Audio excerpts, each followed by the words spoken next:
Shiva.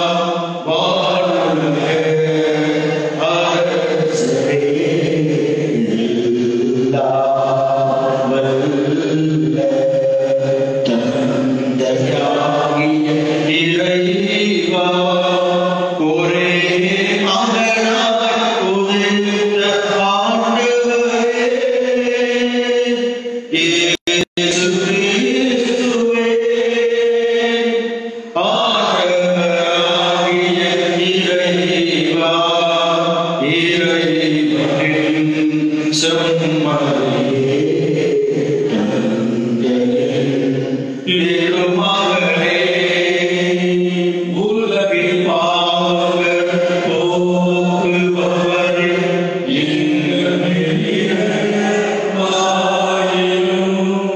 உலகின் பாவங்களை போக்குபவரே எங்கள் மன்றாட்டை ஏற்றருளும். தந்தையின் வலப்பக்கம் வீற்றிருப்பவரே எங்கள் மேல் இரக்கமாயிரும். இயேசு கிறிஸ்துவே நீர் ஒருவரே தூயவர், நீர் ஒருவரே ஆண்டவர், நீர் ஒருவரே உன்னதர். தூய ஆவியாரோடு தந்தையாகிய இறைவனின் மாட்சியில் இருப்பவர் நீரே.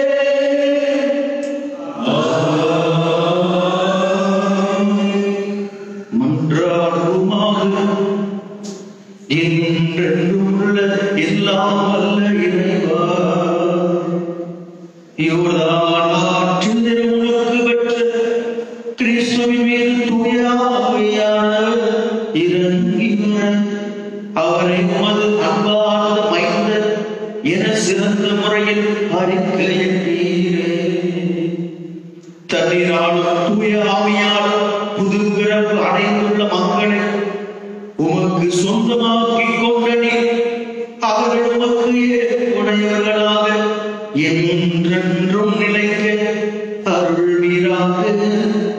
உம்மோடு தூய ஆவியாரின் ஒன்றில் இறைவராய் என்றென்று வாழ்ந்து ஆட்சி செய்கின்ற அவர் வழியாக உம்மை மன்றாடுகின்றோம்.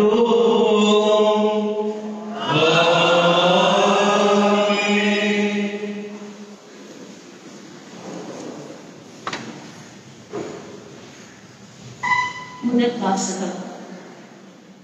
நீங்கள் அனைவரும் நீர்நிலைகளுக்கு வாருங்கள், நீங்கள் வாழ்வீர்கள். இறைவாக்கினர் ஏசாயா நூலிலிருந்து வாசகம். அதிகாரம் 55 இறை வசனங்கள் 1-11 வரையும். ஆண்டவர் கூறுவது, தாகமாய் இருப்பவர்களே, நீங்கள் அனைவரும் நீர்நிலைகளுக்கு வாருங்கள். கையில் பணம் இல்லாதவர்களே, நீங்களும் வாருங்கள். தானியத்தை வாங்கி உண்ணுங்கள். வாருங்கள், காசு பணமின்றி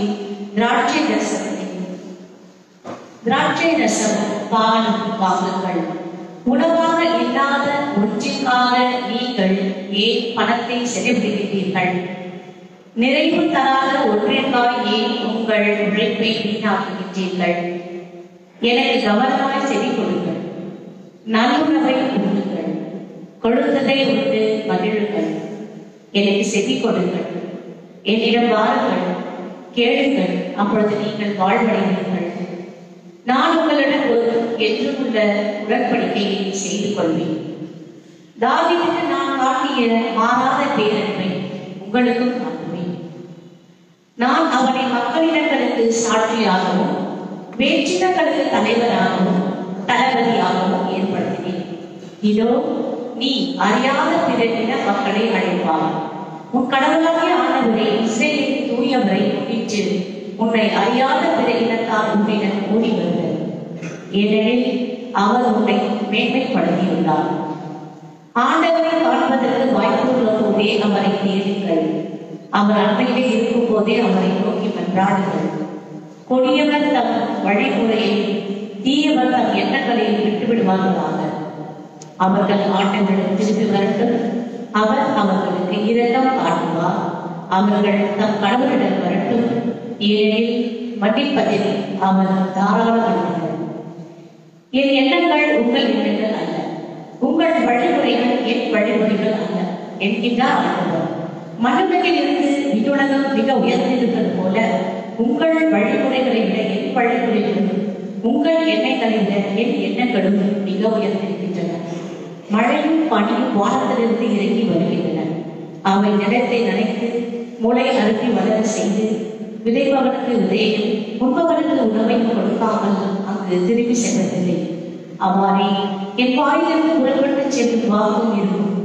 அது என் விருப்பத்தை செயல்படுத்தி எதற்காக நான் அதை அனுப்பினேனோ அதையே வெற்றிகரமாக நிறைவேற்றாமல் விதவையால் என்னிடம் திரும்பி வருவதில்லை.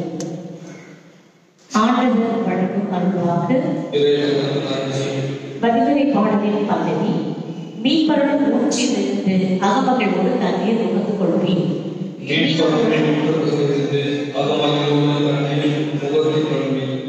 இறைவன் என் மீட்பர், அவர் மேல் நம்பிக்கை வைக்கின்றேன், நான் அஞ்ச மாட்டேன். ஆண்டவரே என் ஆற்றல், அவரையே பாடுவேன், என் மீட்பும் அவரே. மீட்பருடன் ஊற்றுகளிலிருந்து நீங்கள் அகமகளோடு தண்ணீர் உணர்ந்து கொள்வீர்கள். பல்லவி.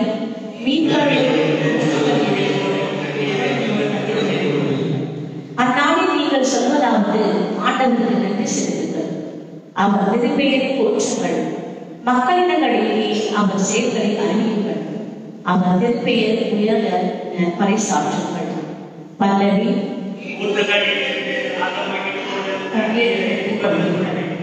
ஆண்டவருக்கு புகழ்வா அமைத்து பாடுங்கள், ஏனெனில் அவர் ஆட்சியும் செயல்களை புரிந்துள்ளார். அனைத்துலகும் இதை அறிந்து கொள்வதாக. சீயோனில் குடியிருப்போரே ஆர்ப்பரித்து அக்களியுங்கள், இஸ்ரேலின் தூயவர் உங்களிடையே சிறந்து விளங்குகின்றார். பல்லவி. மீன்பருடன் ஊற்றுகளிலிருந்து அகமகளோடு தண்ணீர் உணர்ந்து கொள்வீர்கள்.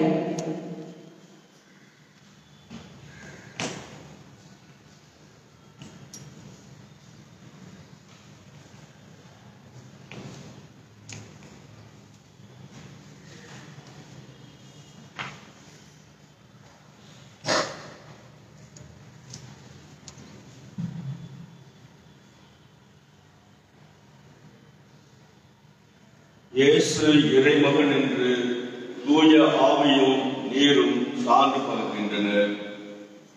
இரண்டாம் வாசகம். திருத்தூதர் யோவான் எழுதிய முதல் திருமுகத்தில் இருந்து வாசகம். அதிகாரம் 5, 1 முதல் 9 முடிய உள்ள இறை வார்த்தைகள். அன்பார்ந்தவர்களே, இயேசு தான் மெசியா என்று நம்புவோர் அனைவரும் கடவுளிடமிருந்து பிறந்தவர்கள். பெற்றவரிடம் அன்பு செலுத்துவோர் பிள்ளைகளிடமும் அன்பு செலுத்துவர். நாம் கடவுள் மீது அன்பு கொண்டு அவர் கட்டளைகளை கடைபிடிக்கும் போது கடவுளின் பிள்ளைகள் மீதும் அன்பு கொண்டு கொள்கிறோம் என்பது நமக்கு தெரியும். ஏனெனில் அவர் கட்டளைகளை கடைபிடிப்பதில் தான் கடவுள் அன்பு அடங்கியுள்ளது. அவர் கட்டளைகள் நமக்கு சுமையா இருப்பதில்லை. ஏனெனில் கடவுளிடமிருந்து பிறக்கும் அனைத்தும் உலகை வெல்லும். உலகை வெல்லுவதே நம் நம்பிக்கையே. இயேசு இறைமகன் என்று நம்புவோரை தவிர உலகை வெல்லுவோர் யார்? நீராலும் இரத்தத்தாலும் வந்தவர் இயேசு கிறிஸ்து. அவர் நீரால் மட்டுமல்ல, நீராலும் இரத்தத்தாலும் வந்தவர் என தூய ஆவியார் சான்று பகர்கின்றார். தூய ஆவியாரே உண்மை. எனவே சான்று அளிப்பவை 3 இருக்கின்றன. தூய ஆவியும் நீரும் இரத்தமுமே அவை. இம்மூன்றும் ஒரே நோக்கம் கொண்டவை. மனிதன் தரும் சார்ந்ததை நாம் ஏற்றுக்கொள்கிறோமே, கடவுள் தரும் சார்ந்ததை அதைவிட மேலானது என்றும் கடவுள் தம் மகனுக்கு சார்ந்து பகிர்ந்துள்ளார். ஆண்டவரின் அருள்வாக்கு. அனைவரும் எழுதியிருப்போம். அல்லேலூயா, அல்லேலூயா, அல்லேலூயா, அல்லேலூயா, அல்லேலூயா, அல்லேலூயா, அல்லேலூயா, அல்லேலூயா. இயேசு தம்மிடம் வருவதை கண்ட யோவான், இதோ கடவுளின் செம்மறியாம் இவரே, உலகின் பாவங்களை போக்குவர் என்றார். அல்லேலூயா, அல்லேலூயா,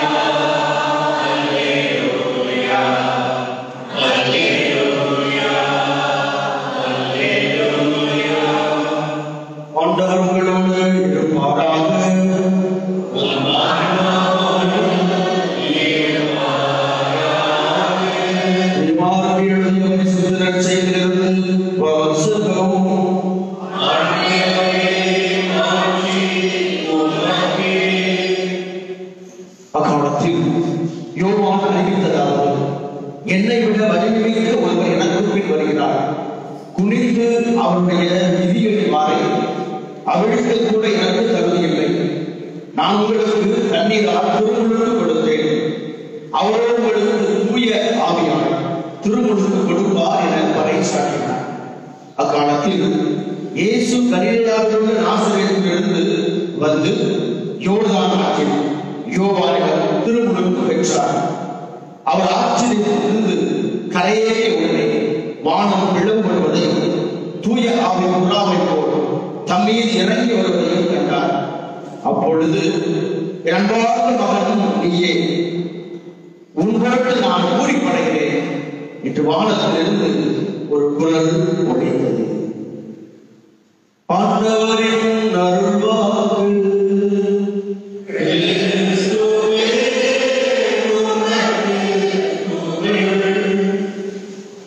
Praise Lord, praise Lord, praise Lord. Hallelujah, hallelujah. இயேசுவே புகழ், இயேசுவே நன்றி, இயேசுவே மகிமை, இயேசுவே ஆராதனை. Hallelujah, hallelujah. மரியே வாழ்க, மரியே வாழ்க. கரகத்தை கேள்வி நாளுக்காக நன்றி சொல்லுவோமா? கடமையோடு கரகத்தை நன்றி சொல்லுவோம். கிறிஸ்தியன் சகோதரிகளே, கடவுள் மீண்டுமாக அவருடைய அன்பை, அவருடைய அபிஷேகத்தை, அவர் நமக்கு செய்திருக்கிற திருப்பொழிவை நாம் உணர்ந்து கொள்ளும்படியாய், அதிலே இன்னும் நாம் ஆழப்படும்படியாய், அந்த அபிஷேகத்தை நாம் இன்னும் அதிகப்படுத்தும்படியாய் மீண்டுமாக ஒரு புதிய நாளை அவருடைய அன்பினால் இடத்தில் நமக்கு கொடுத்திருக்கிறார். எனவே இந்த நன்றி மிக இந்த நாளில் இந்த நாள் ஆண்டவர் இயேசு கிறிஸ்துவுடைய திருமுழுக்கு பெருவிழாவை நாம் கொண்டாடுகின்றோம். கிறிஸ்து பிறப்பு காலத்தை முடித்து புது காலத்திற்குள்ளே நாம் நுழைகிறோம். புது காலம் என்றால் கடவுள் தனது பொது வாழ்வை, பொது பணியை துவங்குகின்ற காலத்திற்குள் நாம் பயணம் செய்ய போகிறோம். இந்த கிறிஸ்துமஸ் காலத்தை முடித்து இயேசு கிறிஸ்து தனது பணியை துவங்குகிறார். எனவே அவர் பணியிலே நாமும் அவரோடு அவருடைய பொது வாழ்விலே நாமும் நம்மை இணைக்க இந்த காலம் கொடுக்கப்பட்டிருக்கிறது. இந்த நாளிலே நாம் கடவுளுடைய திருமுழுக்கு பெருவிழாவை கொண்டாடி கொண்டிருக்கின்றது. இந்த நாள் நமக்கு மூவொரு இறைவனின் பிரசன்னத்தை வெளிப்படுத்துகிற நாள். கடந்த வாரம் எபிஃபனி என்ற பெருவிழா, திருக்காட்சி பெருவிழாவை கொண்டாடினோம். இறைமகன் இயேசு கிறிஸ்து மனிதனாய் பிறந்தவர் தன்னை அரசராக இறைவனாய் வெளிப்படுத்திய அந்த மாபெரும் விழா. இந்த நாளிலே நாம் தியோபினி, அப்படி என்றால் மூவொரு இறைவனுடைய பிரசன்னத்தை, இறைவன் வெளிப்படுத்துவதை நாம் இந்த நாளிலே கொண்டாடுகின்றோம். தந்தையுடைய குரல் ஒலிக்கிறது. இவரே அன்பான மகன் என்ற தந்தையின் குரல், தந்தையுடைய பிரசன்னம். இரண்டாவதாக ஆண்டவர் இயேசு அவர் தண்ணீரிலிருந்து வெளியே வருகிறார். இறைவனுடைய இயேசு கிறிஸ்துவின் பிரசன்னம், மகனுடைய பிரசன்னம். மூன்றாவதாக ஆவியானவர் ஆண்டவர் மீது இறங்கி வருகிறார். ஆக தேவ ஆவியானவருடைய பிரசன்னம். ஆக இந்த திருமுழுக்கு பெருவிழா என்பது மூவொரு இறைவனின் பிரசன்னத்தை வெளிப்படுத்துகிற ஒரு விழா. மூவொரு இறைவனை நாம் விசுவசிக்கிறோம். தந்தை, மகன், தூய ஆவியானவர் என்ற மூவொரு கடவுள், மூவொரு கடவுளை நாம் விசுவசிக்கிறோம். அந்த மூவொரு கடவுளின் பிரசன்னம் இந்த நாளிலே நமக்கு வெளிப்படுத்தப்படுகின்றது. மூன்றாவதாக நாம் நமது திருமுழுக்கை இந்த நாளிலே நினைவு கூற வேண்டும் என்பதற்காகவும், புதுப்பித்துக் கொள்ள வேண்டும் என்பதற்காகவும், இந்த திருமுழுக்கில் நாம் பெற்ற அந்த அபிஷேகத்தை, ஆசீர்வாதத்தை இன்னும் அதிகமாய் நாம் பெருக்கிக் கொள்ள, அதிகப்படுத்திக் கொள்ள, ஆழப்படுத்திக் கொள்ள இந்த பெருவிழா நமக்கு கொடுக்கப்பட்டிருக்கிறது. ஆண்டவர் இயேசு கிறிஸ்துவினுடைய இந்த திருமுழுக்கு பெருவிழாவை கொண்டாடுகின்ற நாம் நமது இந்த பெருவிழாவை, இந்த திருமுழுக்கு பெருவிழாவை நாம் நினைவு வைத்திருக்க இந்த நாளில் நினைக்கப்படுகிறோம். எத்தனை பேருக்கு நீங்க திருமுழுக்கு பெற்ற தேதி தெரியும்? தெரியுமா?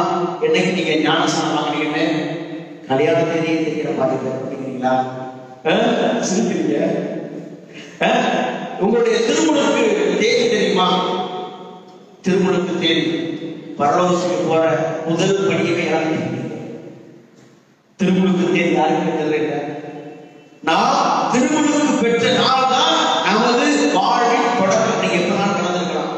எப்பொழுது நீங்கள் திருமுழுக்கு பெறுகிறீர்களோ அன்றுதான் நீங்கள் உண்மையிலே பிறக்கிறீர்கள். அதுதான்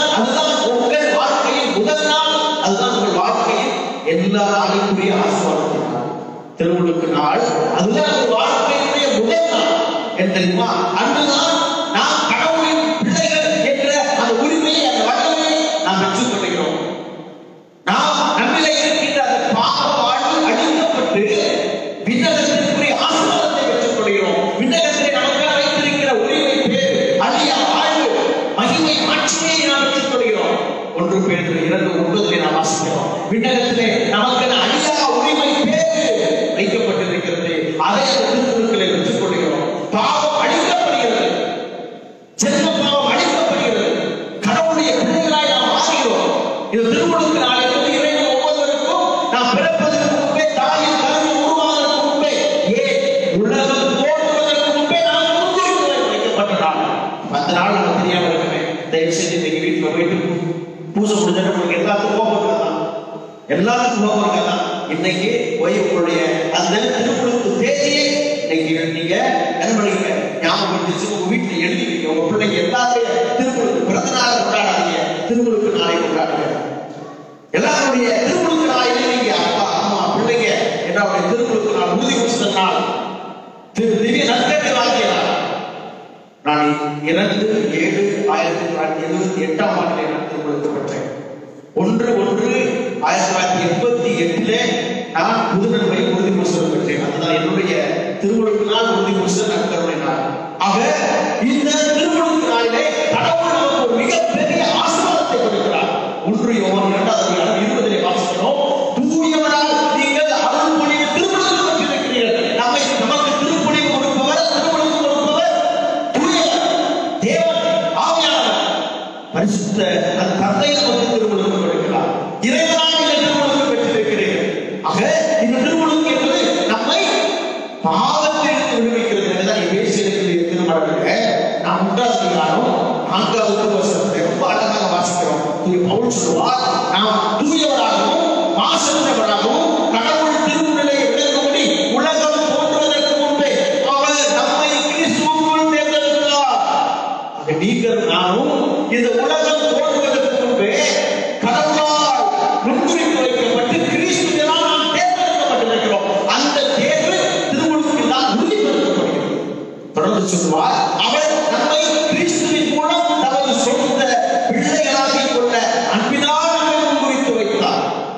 நாம் கிறிஸ்துவின் பிள்ளைகளாகிறோம், கிறிஸ்துவின் பிள்ளைகளாகிறோம். ஆக இதுவே அவரது திருமணம், இதுவே அவரது விருப்பம். இவ்வாறு அவரது அன்பார்ந்த மக்கள் வழியாக நீங்கள் இந்த அருள் பொழிவை அவரிடமிருந்து நாம் பெற்றதால் கடவுளை நாம் ஒவ்வொரு நாளும் புகழ அழைக்கப்பட்டிருக்கிறோம். கடவுளை ஒவ்வொரு நாளும் புகழ. எதற்காக கடவுளை புகழ வேண்டும்? எதற்காக ஆண்டவரை போற்ற வேண்டும்? ஏனென்றால் இந்த திருமுழுக்கு அபிஷேகத்தை எனக்கு கொடுத்திருக்கிறார். திருமுழுக்கினுடைய அந்த மகிமையை எனக்கு கொடுத்திருக்கிறார். திருமுழுக்குல நாம் பாவங்கள் அழிக்கப்பட்டு கடவுளுடைய பிள்ளைகளாக மாறுகிறோம், கடவுளுடைய பிள்ளைகளாக மாறுகிறோம். ஆக இந்த உரிமை பேர் என்பது கடவுளால் கொடுக்கப்பட்டது. அவரே நமக்கு கொடுத்திருக்கிறார். இது நாம் பெற்றுக்கொண்டது அல்ல, அல்லது பெற்றோர்களால் வந்தது அல்ல, இந்த பெற்றோருக்கு பிறந்ததால் அல்ல, அல்லது இந்த இடத்திலே பிறந்ததால் அல்ல, அல்லது இந்த ஊரிலே பிறந்ததால், அல்லது இந்த சமுதாயத்திலே பிறந்ததால், இந்த மொழியிலே பிறந்ததால் அல்ல. கடவுளால், அவரால், அவர் இரக்கத்தினால், அன்பினால் கொடுக்கப்பட்டது. எனவேதான் 1 யோவான் 3:1 நாம் இவ்வாறு வாசிக்கிறோம். நமது தந்தை எத்துணை அன்புள்ளவர் என்று பாருங்கள். நமது வானக தந்தை எத்துணை அன்புள்ளவர் என்று பாருங்கள். அவர் நாம் கடவுளின் பிள்ளைகள் என அழைக்கப்பட வேண்டும் என்று அவர் விரும்புகிறார். ஆக இந்த உரிமை நமக்கு திருமுழுக்கில் மட்டும்தான் கொடுக்கப்படுகிறது.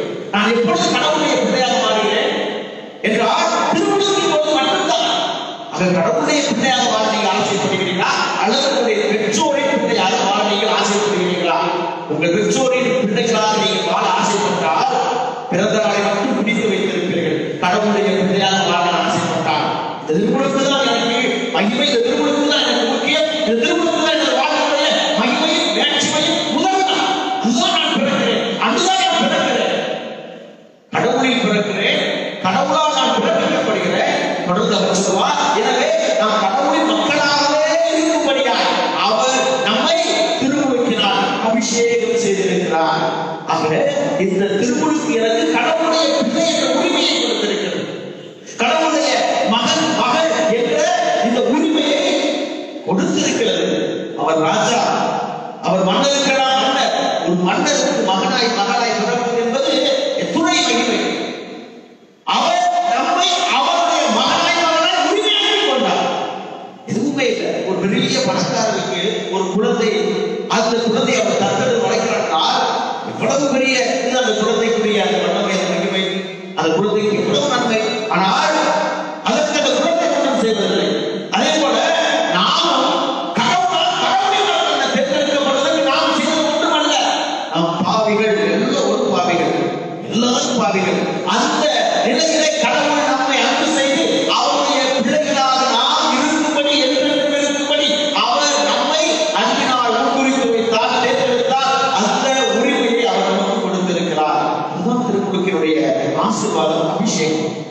திருமுழுக்கு என்பது இறைவனுடைய இந்த திருமுழுக்கை நாம் பற்றி யோசிக்கின்ற பொழுது யோர்தான் நதியிலே ஆண்டவர் திருமுழுக்கு பெறுகிறார்.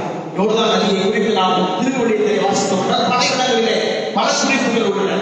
நாம் யோர்தான் நதியை குறித்து முதலில் தொடக்கங்கள் 13:10 வாசிக்கிறோம். லோத்தும் ஆபிரகாமும் அவர்கள் இடங்களை பிரித்துக் கொள்கின்ற பொழுது, நீ இடப்பக்கம் சென்றால் நான் வடபக்கம் செல்வேன், நீ கிழக்கே சென்றால் நான் மேற்கே செல்வேன் என்று அவர்கள் நீ முதல்ல தேர்தல் என்று ஆபிரகாம் தனது சகோதரர் சொல்லுகின்ற பொழுது அவர் கற்களை உணர்த்தி நீங்களும் சிறந்திருந்த யோர்தான் நதி பகுதியை கண்டு அங்கு போய் கொண்டிருக்கிறார். இரண்டாவதாக யோசுவா புத்தகம் 3:15 வாசிக்கிறோம். உடன்படிக்கை பேழையை குருக்கள் தூக்கி செல்லுகின்ற பொழுது அவர்களுடைய கால் அந்த யோர்தான் நதியிலே பட்ட பொழுது யோர்தான் நதி இரண்டாக பிரிகிறது. அந்த யோர்தான் நதி கரையிலே அவர்களோடு குடியிருந்தார்கள். மூன்றாவதாக 2 சாமுவேல் 19:15 வாசிக்கிறோம். அப்சலோமுடைய இறப்பிற்கு பிறகு தாவீது அரசன் நாடு வருகிறார். அவர் திரும்பி யோர்தான் வரை வந்து அவர் அந்த யோர்தானை கடந்து அவர் அங்கே கில்கால் வரை சென்று வாழ்ந்ததை நாம் பார்க்கிறோம். 2 அரசர்கள் 2:8 வாசிக்கிறோம். எலியா தமது கோட்டையை சுருட்டி அதை கொண்டு யோர்தான் நதியை அடிக்கிறார். நதி இரண்டாக பிரிகிறது. உலர்ந்த தலையிலே அவர்கள் நடக்கிறார்கள். திருமுழுக்கு யோவான் இந்த யோர்தான் நதியிலே திருமுழுக்கு கொடுத்துக் கொண்டிருக்கிறார்.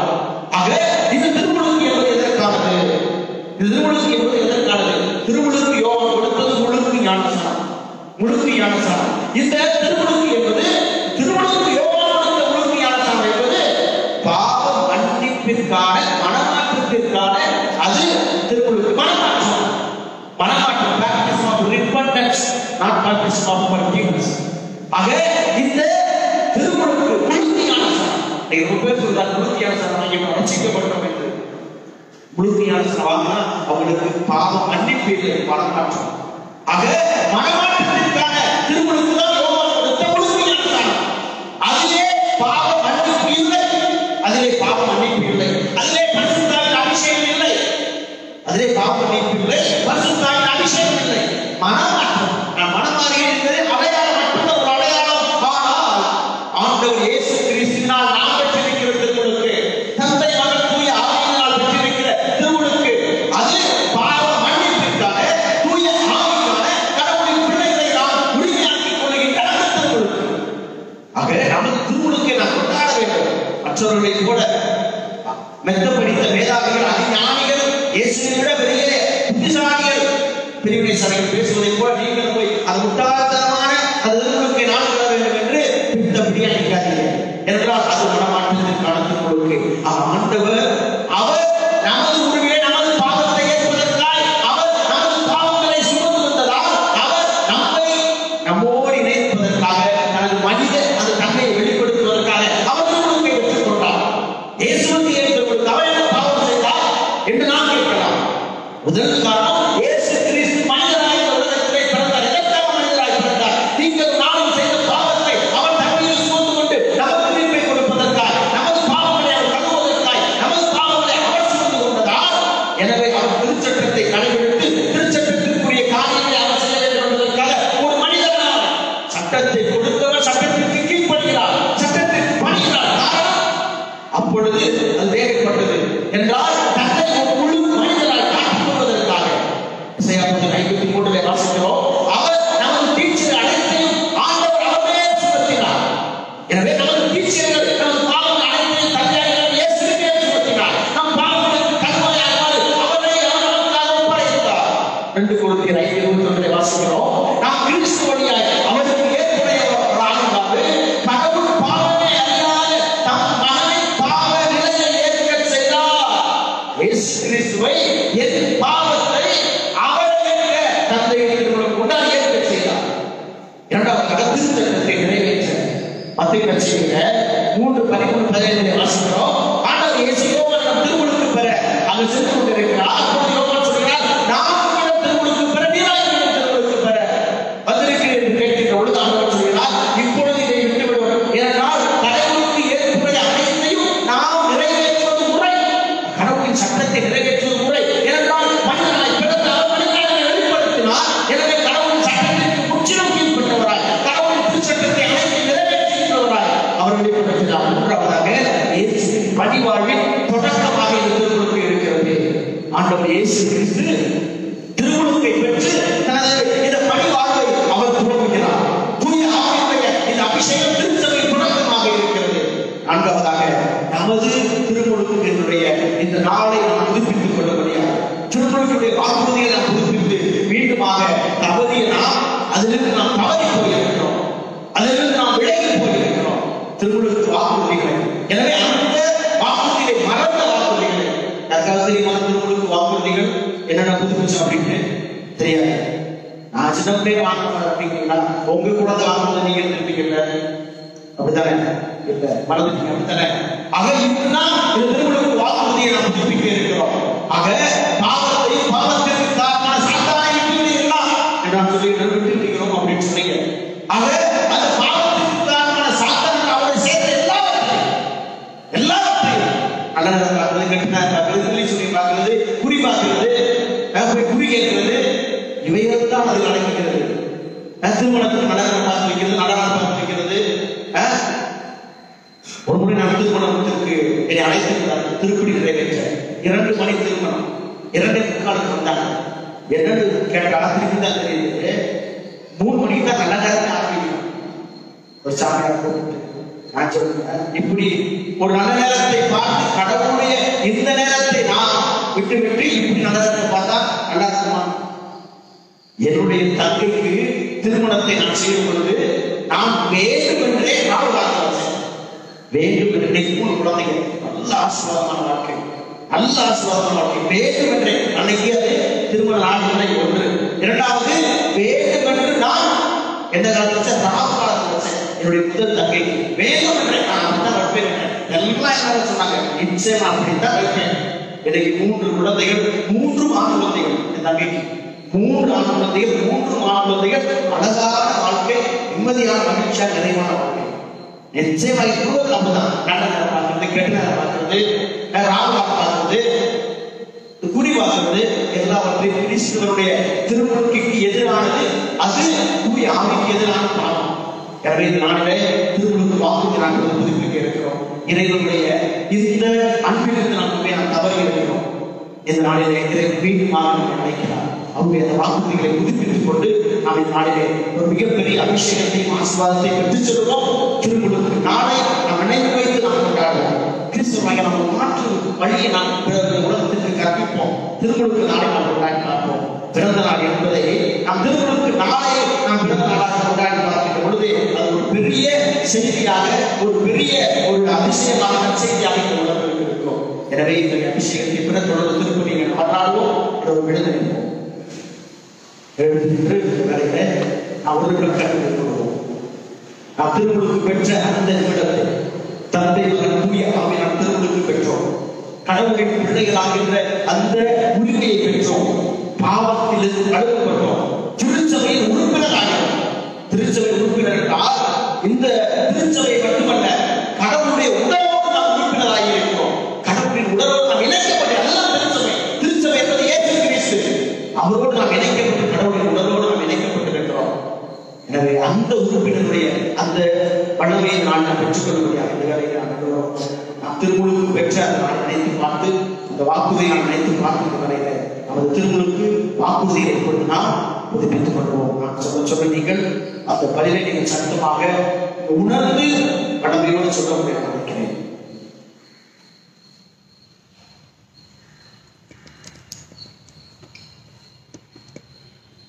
இறை மக்களுடைய சுதந்திரமாக நீங்கள் பாவத்தை விட்டுவிடுகிறீர்களா?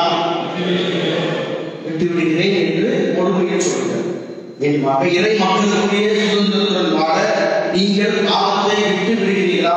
விட்டுவிடுகிறேன். பாவம் உங்கள் மீது ஆட்சி செலுத்தாமல் இருக்க நீங்கள் பாவத்தின் மாய கவர்ச்சிகளை விட்டு விடுகிறீர்களா? பாவத்திற்கு காரணம் தலைவருமான சாத்தானையும் சாத்தானின் செயல்பாடுகளையும் நல்ல நேரம் கெட்ட நேரம் பிரதிசூரிய மாய மந்திர தந்திரங்கள் இந்த காரியங்களை நீங்கள் விட்டு விடுகிறீர்களா? என்னை கல்யாணம் வைக்கலாம், நல்ல கற்று வைக்கிறீங்களா? முகூர்த்த நாள் வைக்கிறீங்களா? மீண்டுமாக பாவத்திற்கு காரணம் தலைவருமான சாத்தானை விட்டு விடுகிறீர்களா?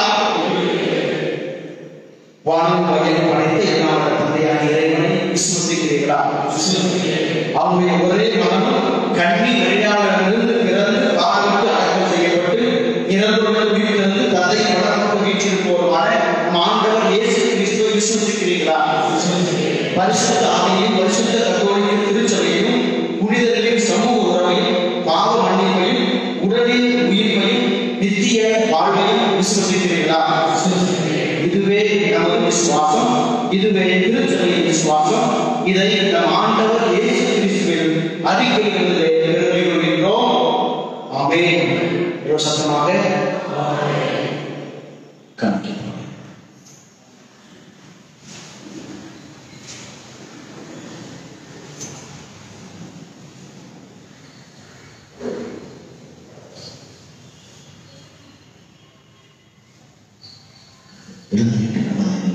தேவைகளை மன்றாட்டுகளை எடுத்து சொல்லி திருமணத்தில் அபிஷேகத்தை நாம் வாழ வேண்டும். நீங்கள் சொல்ல வேண்டிய பதில், ஆண்டவரே எங்கள் மன்றாட்டை கேட்கிறோம்.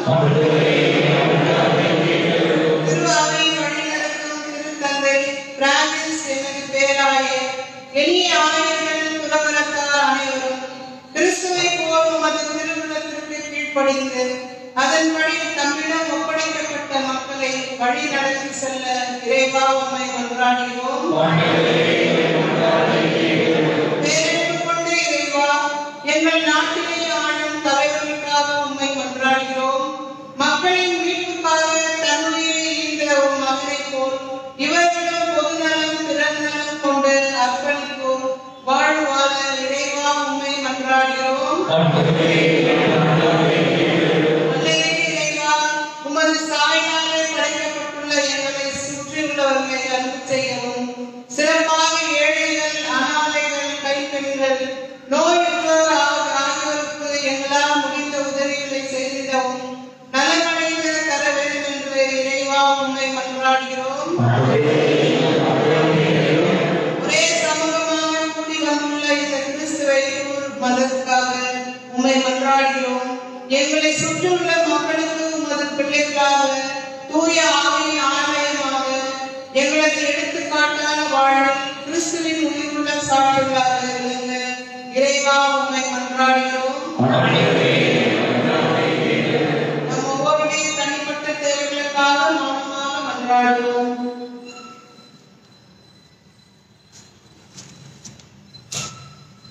எங்களை பாவங்களை வைப்பதற்காக, கடவுளின் பிள்ளைகளாய் மாற்றுவதற்காக, ஆவியின் அபிஷேகத்தை நாங்கள் பெற்று கொள்ளும்படியாக எங்களுக்காக மனித உருவெடுத்து இறைவனாய் எழுந்த நீர் திருமணத்தை பெற்றுக்கொண்டேன். எமது திருமணத்தை கொண்டாடின நாங்கள் எங்கள் திருமணத்தை நாங்கள் பெற்றுக்கொண்ட விசுவாசத்தை, உமது ஒளியை, அந்த புனிதத்தை எங்களுக்கு காத்துக்கொள்ளும்படியாக இதோ இந்த உம்மை நோக்கி நாங்கள் மன்றாடுகிறோம். எங்களுடைய இந்த நிமிடங்களை எல்லாம் மேலானவராகிய கிறிஸ்து இயேசுவினுடைய மேலான மகிமையை நாமத்தில் எங்களுக்கு தந்தபடியாக தந்தையே வேண்டுகின்றோம். அன்போடு அன்போ காணிக்கை தந்தோ கனிவோடு இருப்பார் ஆண்டவரே உம் வழியோடு செல்வார் தூயவரே. அன்போடு அன்போ காணிக்கை தந்தோ கனிவோடு இருப்பார் ஆண்டவரே உம் வழியோடு செல்வார் தூயவரே. பொன்னான வாழ்வை உடலில் வைத்தோ பூவாரமே சகைத்தோ. பொன்னான வாழ்வை உடலில் வைத்தோ பூவாரமே சகைத்தோ.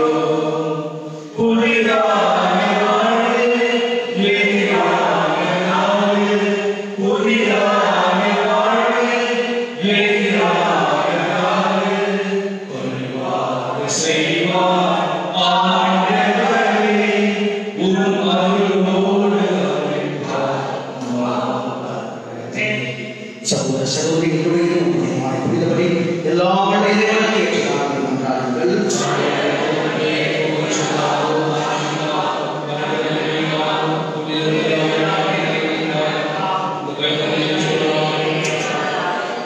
ஆண்டவரே, உம்மால் திருமுகத்தை வழிபாட்டை கொண்டாடினாலும் கொண்டு வந்தவரை காணிக்கைகளை ஏற்றருளும்.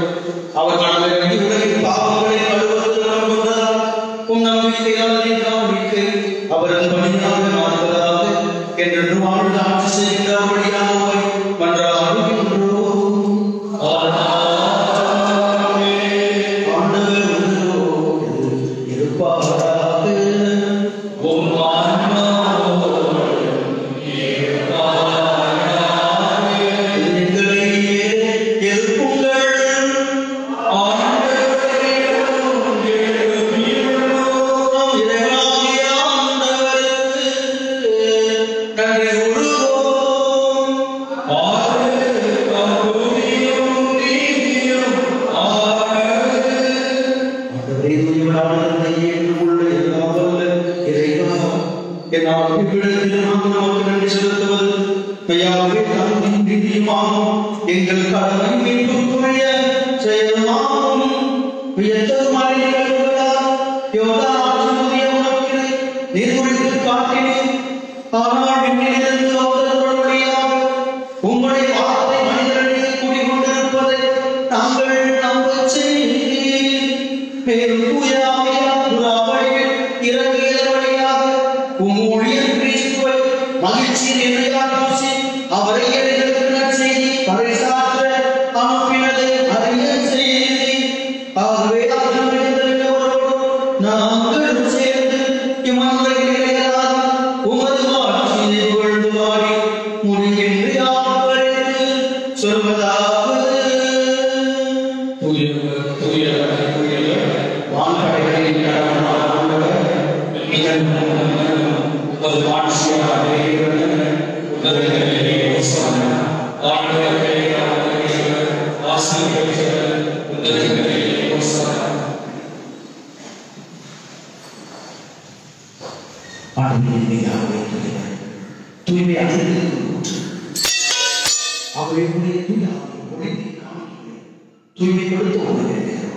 இவ்வாறு உடலும் இரத்தமும் மாதவர்களால் அவ்வாறு கணித நினைத்தோம். அப்பத்தை எடுத்து நன்றி செலுத்தி அதை பெற்று தம்சிகளிடம் கிடைத்தவர் குடித்தார். அனைவரும் இதிலிருந்து பெற்று உண்ணுங்கள். ஏனெனில் உங்களுக்காக எழுதிக்கப்படும் என்னுடன்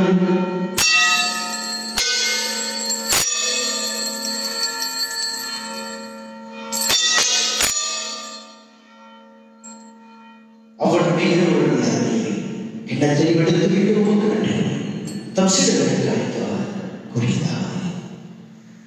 அனைவரும் இதிலிருந்து பருகுங்கள். ஏனெனில் புதிய நிலையான உடன்படிக்கை ஊழியில் இரத்தத்தின் கிண்ணம் இதுவாக மன்னிப்புக்கென்று உங்களுக்காகவும் பலருக்காகவும் சிந்தப்படும். இதை நினைவாக செய்யுங்கள்.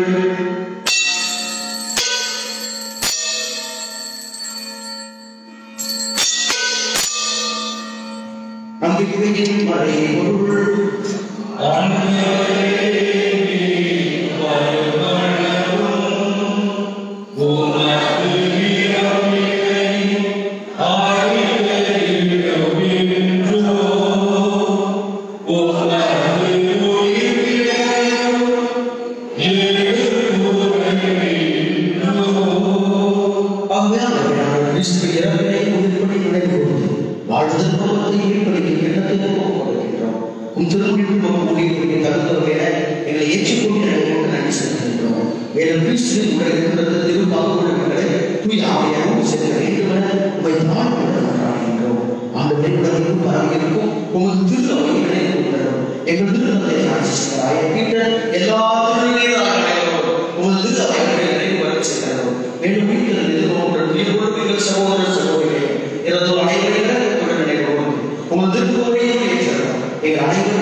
எங்களுக்கு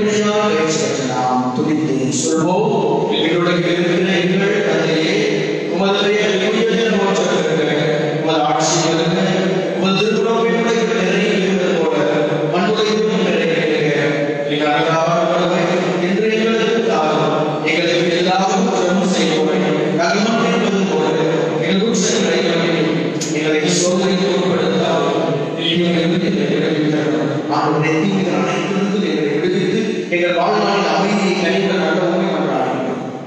உமது இரக்கத்திலிருந்து நாங்கள் பாவத்திலிருந்து எப்போது விடுதலை பெற்று யாவது கலக்கமும் பயமும் அச்சமும் நலமாக இருப்போமா? நாங்கள் எதிர்நோக்கி இருக்கும் பேருக்காக என் மீட்பராக இயேசு கிறிஸ்துவின் வருகைக்காக காத்திருக்கின்றோம்.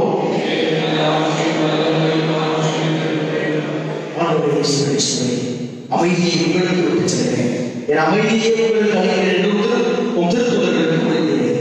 எங்கள் குற்றங்களுடைய பாவங்கள் பலவீனங்கள் பாராமல் உமது திரு அவையின் நம்பிக்கையை கண்ணோக்கி உமது திருமணத்திற்கு ஏற்ப அதற்கு அமைதியையும் ஒற்றுமையையும் நிறைவையும் நிம்மதியான வாழ்வை அளித்தருகிறாக என்று வாழ்ந்து ஆட்சி செய்கின்றனர் நேரே.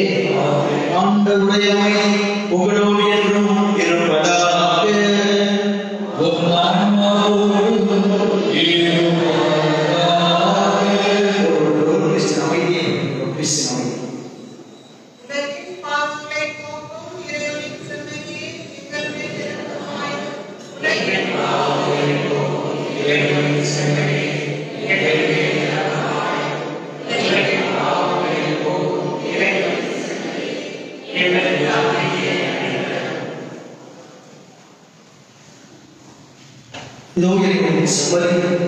இந்த உலகின் பாவங்களை போக்குகிறது. எசுமரித்து தலைக்கு கொண்டு நாம் பேர் பெற்றோம்.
இன்றமதான திருமுழுவது விழாவை கொண்டாடுகின்றோம். மேலும் இன்று ஆதிபுத காலத்தின் முதல் ஞாயிறாக விளங்குகின்றது. அன்பு உயர்மறை மாவட்டத்தில் பிள்ளைகளுக்கான நிகழ்நிலை முறைகளின் வகுப்புகள் நடைபெற்று வருகின்றன. பெற்றோர்கள் உங்கள் பிள்ளைகளை இந்த வகுப்புகளில் கலந்து கொள்ள ஊக்குவிக்குமாறு அன்போடு கேட்டுக்கொள்கின்றோம். வருகின்ற முதல்கிழமை 14ஆம் தேதி 1000 மறைகளுடன் புனித விழாவின் இணைக்கும் விழா, வியாழக்கிழமை 14ஆம் தேதி அற்புத குழந்தை இயேசு திருத்தலத்தின் திருவிழா. இந்த விழாக்கான நிகழ்ச்சிகளை நமது உயர்மறை மாவட்டத்தில் இணையதளத்தில் காணலாம். வருகின்ற சனிக்கிழமை 14ஆம் தேதி உருவான புனித ஜோசப் இந்தியாவின் புனிதரின் நினைவு. திருத்தல பேராலயத்தின் பின்புறத்தில் உள்ள போஸ்கோ ட்ரைனிங் சென்டரில் பெண்களுக்கான 6 மாத கால பயிற்சி வகுப்புகள் நடைபெறுகின்றன. மற்றும் இன்னும் பிற கைகளில் தரப்படும் பயிற்சி சான்றிதழ் வழங்கப்படும். எனவே வகுப்புகள் நடைபெற்று வருகின்றன. இருப்பினும் உங்கள் பெயரை பதிவு செய்து வகுப்புகளில் சேரலாம். இந்த வகுப்பானது காலை 10 மணிக்கு திறந்திருக்கும். லிங்கராஜபுரம் போஸ்கோ ஆலயத்தில் உள்ள சலேசிய சபைகளில் பெஸ்ட் அகாடமி அமைப்பு, ஹோட்டல் மேனேஜ்மெண்ட், ரிட்டைல் மேனேஜ்மெண்ட் மற்றும் பிபிஓ கால்சென்டர் ஆகியவற்றில் 18 வயது முதல் 30 வயதுக்கு உட்பட்ட இளைஞர் மற்றும் இளம்பெண்களுக்கு 3 மாத கால இலவச பயிற்சி வகுப்பு அளிக்கின்றது.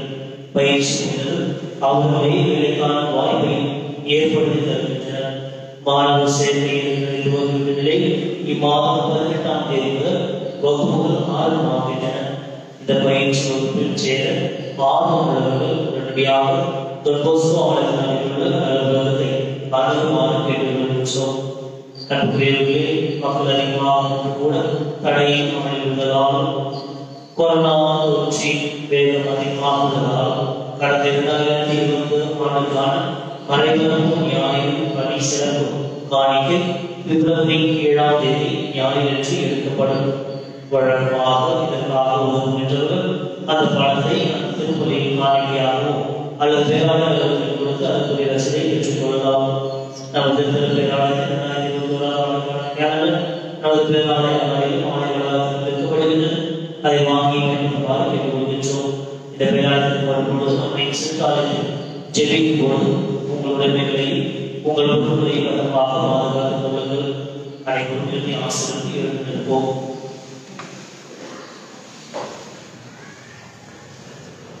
இதோ நான் கண்டேன், சான்று பகர்ந்தேன், ஏனெனில் இவரே இறைமகன் என்று யோவான் இவரை பற்றி கூறினார். நன்றி கூறிக்கொண்டாடுவோமாக.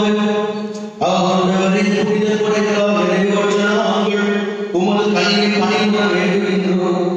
அதனால் உங்களுடைய திருமகனுக்கு நம்பிக்கையோடு செல்வதற்கு நாங்கள் உம்முடைய பிள்ளைகளாக உண்மையில் அழைக்கப்பட்டு அதற்கு ஏற்ப வாழ்வோமாக. எங்களால் இயேசு வழியாக உம்மை மன்றாடுகின்றோம்.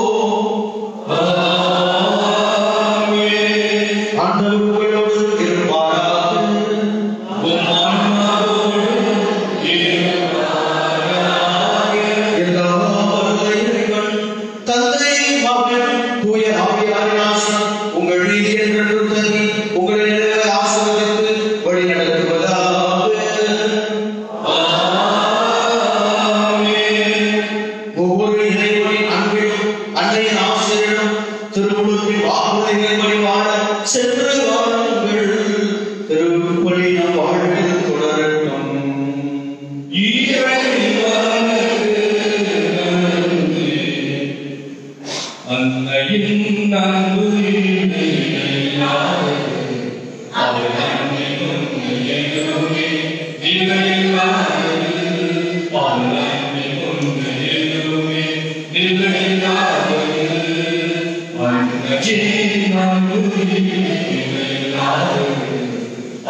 Amen.